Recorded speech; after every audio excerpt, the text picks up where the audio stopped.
I was religious. I used to love God and pray. Now I'm a lost soul, pursued by devils that torment me day and night. They keep pushing me on and on. Cassie's father owned a plantation. She was brought up in luxury, dressed like a doll, educated in a convent where she learned music, French, and embroidery. But her mother was a slave woman. Her father had always meant to set her free, but he never did. So when he died, Cassie was just a slave, property to be bought and sold to the highest bidder. Uncle Tom's Cabin by Harriet Beecher Stowe. One day, a young man whom I thought the handsomest I'd ever seen paid $2,000 for me, and I was his property. I became his willingly, for I loved him. Love. I did love that man. How I still love him and always shall while I breathe. He was so high, so noble. He had a wonderful plantation. He took me to it. He gave me horses and carriages and furniture and dresses. I only wanted one of the things. I did want him to marry me. I thought that if he loved me as he said he did, and if I was who he thought I was, he'd marry me and set me free. But he convinced me that it would be impossible, that as long as we were faithful to each other, it was marriage before God. We had two beautiful children. The first was a boy. We called him Henry. He was the image of his father. Little Elise, he said, looked like me. He used to say I was the most beautiful woman in all of Louisiana. He was so proud of me and the children. Those were the happy days. I didn't think I could be any happier than I was at that moment in my life. But then there came evil times. Henry had a cousin who came down to New Orleans.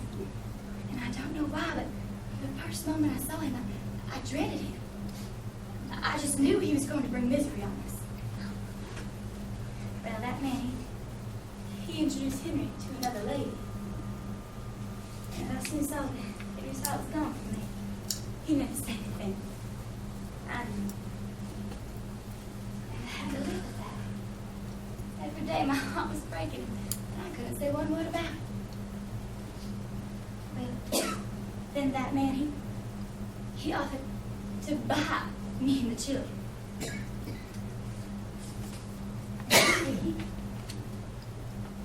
He sold us. And that night, he came down to New Orleans to take possession. He showed me the papers that he had bought me and my children. I cursed him and said, I'd rather die than live with him. Just as you lie. But if you don't stop behaving reasonably, I'm going to sell these here children someplace you ain't ever going to see them again. I gave up. My hands were tied. He had my children. After that, anytime I resisted his will in any way, he would talk about selling the children. And he made me just as submissive as he wanted. Oh, what a life it was. Every day to go on and on loving when I was in misery. To be bound, body and soul, to one I hated. I held on to those children like that. But it did no good.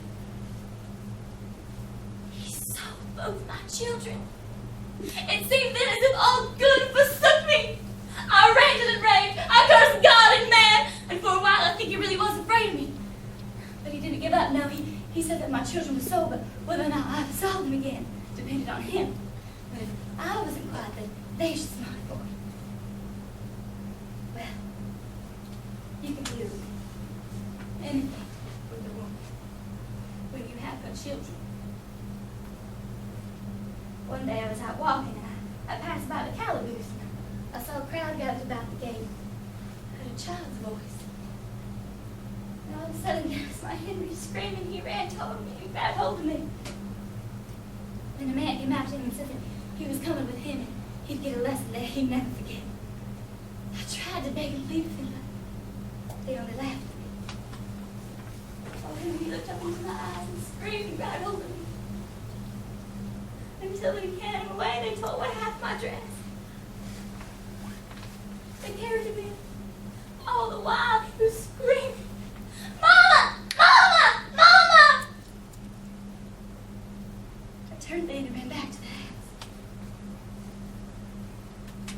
Every step of the way, I swore I heard him scream. I ran in but Paul found Butler to tell him what happened. I begged him to see him. He only laughed at me and said that the boy had got his deserts. It seemed as if something inside of my head snapped. I was so furious. I grew dizzy. I remember seeing a large bowie knife on the table. I remember catching it, lying upon it. And then everything was dark and I didn't remember anything for a few days. I didn't mean to get well. In fact, I hoped I shouldn't. But in spite of me, the fever went on, but I grew healthy again. Finally, I got up. After that, they made me dress up every day, and gentlemen would come in and look at me, ask questions, debate my price. One day, a gentleman named Stewart, he came in.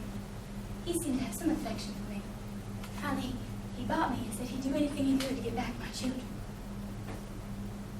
He went to the hotel where Henry had been kept. They said he'd already been sold down river on a plantation. That was the last I ever heard of him. Little Elise, they said, was with an old woman. And no matter what Stewart offered, she wouldn't sell. Stewart was such a good man. He had a wonderful plantation. He took me to it, and within a year, I had a son born. Oh, that child. How I loved it. How, just like my old little Henry you loved. But I had made up my mind.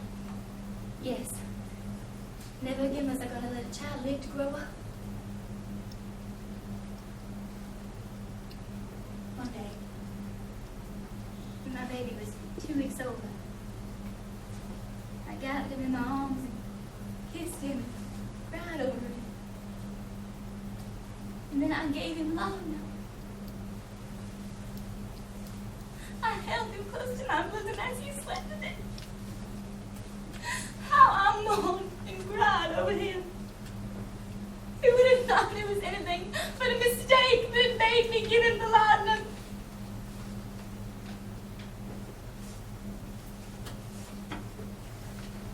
That's one thing in my life that I'm glad of now. At least now he's not in pain. What more could I give him than death? After a while, the cholera came and Stewart, he took ill. And he died. Everybody died that wanted to live. Yet though I went down to death's door, I lived. You tell me that there is a God up there that looks down and sees these things. They think it's nothing what we suffer, what our children suffer. It's all just a small matter. Yet I've walked these streets with enough misery in my one heart to sink a whole city. I've often wished the houses would fall down on me or the stones sink between my feet. Yes, on Judgment Day I will stand up before God, a witness against those who have ruined me and my children, body and soul. When I was a little girl, I used to see his picture above the altar. But he isn't here. There's nothing here but sin and long, long misery.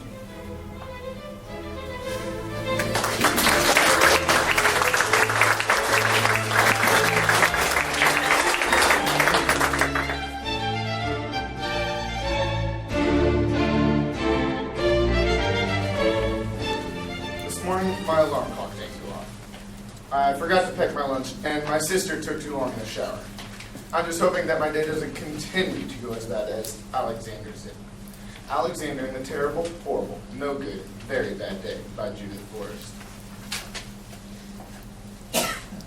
I went to sleep with gum in my mouth, and now there's gum in my hair. And when I got out of bed this morning, I tripped on a skateboard. And by mistake, I dropped my sweater in the sink while the water was running. I could tell it was going to be a terrible, horrible, no good, very bad day. At breakfast, Anthony found a Corvette Stingray car kit in his breakfast cereal box.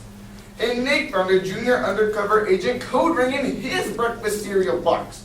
But in my breakfast cereal, all I found was breakfast cereal. I think I'll move to Australia.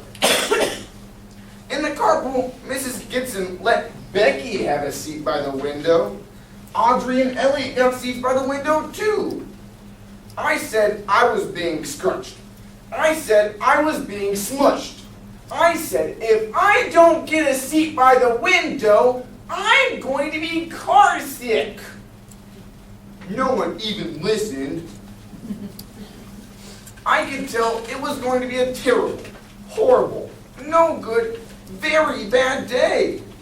At school, Mrs. Dickens liked Paul's picture of a sailboat better than my picture of an invisible castle. At singing time, she said I sang too loud. At counting time, she said I left out 16. Who needs 16? I could tell it was going to be a terrible, horrible, no good, very bad day. I could tell because Paul said I wasn't his best friend anymore. He said that Philip Parker was his new best friend, and that Albert Moyle was his next best friend, and that I was only his third best friend. I hope you sit on a tack, I said to Paul. I hope the next time you get a double-decker strawberry ice cream cone that the ice cream part falls off of the cone part and lands in Australia. There were 2 cupcakes in Philip Parker's lunch bag, and Albert got a Hershey's bar with almonds. And Paul's mother gave him a piece of jelly roll that had little coconut sprinkles on top. Guess whose mother forgot to pack a dessert? It was a terrible, horrible, no good, very bad day. That's what it was, because after school, my mom took us all to the dentist, and Dr. Fields found a cavity, just in me. Come back next week, and I'll fix it, said Dr. Fields. Next week, I am going to Australia. On the way downstairs, the elevator door closed on my foot, and while we were waiting for my mom to go get the car, Anthony made me fall where it was muddy. And then, when I started crying because of the mud, Nick said I was a crybaby. And while I was punching Nick for saying crybaby, my mom came back with the car and scolded me for being muddy and fighting. I am having a terrible, horrible, no good, very bad day. And I told everybody. But no one even listened. So then, we went to the shoe store to buy some sneakers. Anthony chose white ones with blue stripes. Nick chose red ones with white stripes. I chose blue ones with red stripes. But then the shoe man said, we're all sold out. They made me buy plain old white ones. But they can't make me wear them. When we picked up my dad at his office, he said I couldn't play with his copying machine. But I forgot.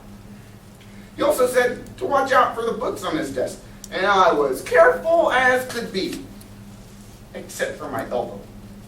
He also said don't fool around with his phone, but I think I called Australia. My dad said, please, don't bring him here anymore. It was a terrible, horrible, no good, very bad day. There were lima beans for dinner, and I hate limas. There was kissing on TV, and I hate kissing. My bath was too hot, I got soap in my eyes, and my marble went down the drain. I had to wear my railroad train pajamas. I hate my railroad train pajamas. When I went to bed, Nick took back the pillow he said I could keep, and the Mickey Mouse nightlight burnt out, and I lit